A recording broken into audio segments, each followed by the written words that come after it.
the one you've got in your hand there is the latest. I think did we talk about that in the last video we shot? I can't remember. I think we may have mentioned it. I can't remember if we got those when we were here. May not be available at the time. Yeah, but boy's axe, 2.5 pound, or sorry, 2.25 pound head, standard line on a 19-inch handle, which makes it a house axe. House axe, historically correct to what a house axe would be. Right. It goes up from here. You can have a house axe on.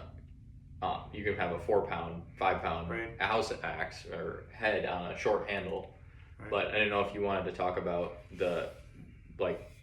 what a house axe is in a historical sense. Sure. I mean, a lot of people have their own opinion, and obviously, culturally across, in North America, I think is where I collect most of my information. Yeah. So I'm not going to speak on the European side, but the house axe is mostly an American idea, and it's the one that stayed on the porch and stayed in the house to process stove wood for cooking and for heating the home.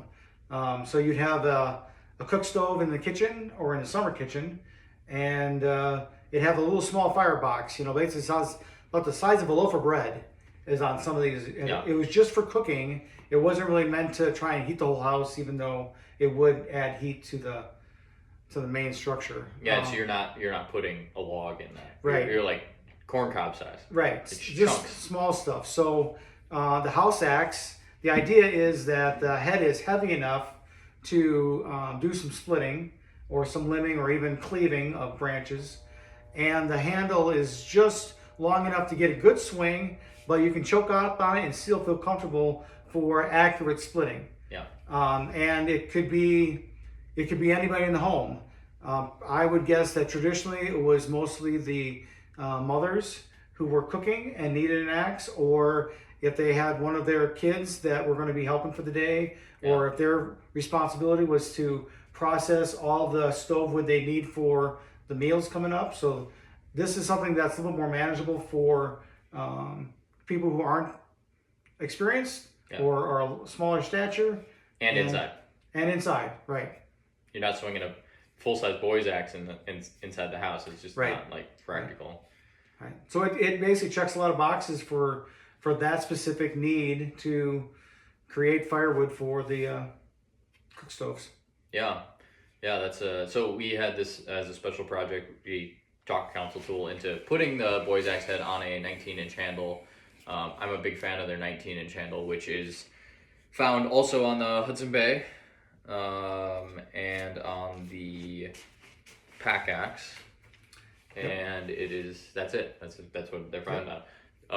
A handle that I've liked on both those models, and the eye's the same. Yeah, they share the same boy's axe eye. Exactly. On all three of those. Yep. So it just was like, hey, you guys make this handle and you guys make this head.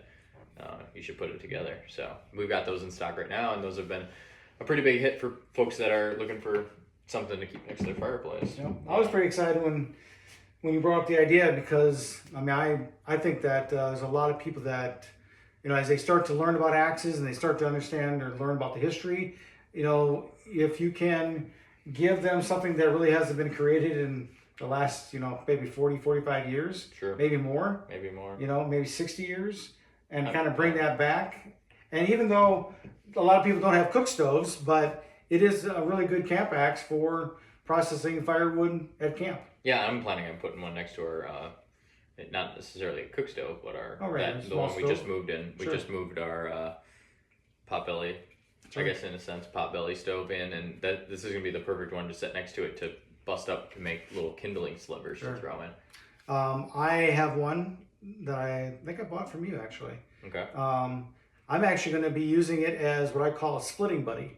So that means that if I'm splitting larger stuff with a larger axe, like elm or even some twisted ash a little bit, in their strings, I'll actually have this on my belt and be able to carry it with me, and then pull it out and cut those strings or cleave something really quick and then put it away, as opposed to try and hit that same spot with a larger axe and take up that more energy. Yeah. This is a way for me to bring this with me, carry it on me at all times. Yeah.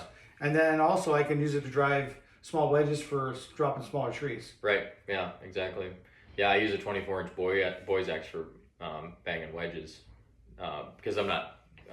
I'm talking about plastic wedges, for the record, felling wedges, and that's what I use. I don't fell anything super big. I'm like 24 inches. You were at the property today. It's like we don't have too many trees that are over 24 inches. And the ones that are, I don't have no interest in ever cutting down because they're beautiful, old, and they're going to live for another 50, 60 years. Probably outlive me. So there's no reason for me to cut them down. So a boy's axe works perfect for especially small stuff. And this one with the small length, you could throw that in a toolbox or a box on your four-wheeler and ride it. Right. Yeah, like ride it out to wherever you're needing it. Or yeah, I mean you could belt loop carry that in a hammer holder if you wanted to. Right. With a mask on it. Yeah, because the hang points are very similar, very like across from each other. So as long as your belt loop is big enough or your hammer holster is big enough, you could easily put this on there and walk in with it. Yeah. Yeah, for sure. Yeah, I like these. I like it a lot. Yeah, the medium mask fits those, and that's the same mask that fits the Flying Fox and the other boys' axes. And the new Hudson Bay. And the new Hudson Bay, yeah. Exactly.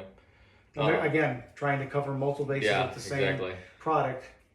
Yeah, I mean, that's like manufacturing 101 is not just making one specific, thing that only does one purpose. If you can use your tooling and use your, and also push stuff through your dealer network and they're already set up, like, hey, you already carry this mask in stock. And so you don't need a second mask or another SKU to, do this. So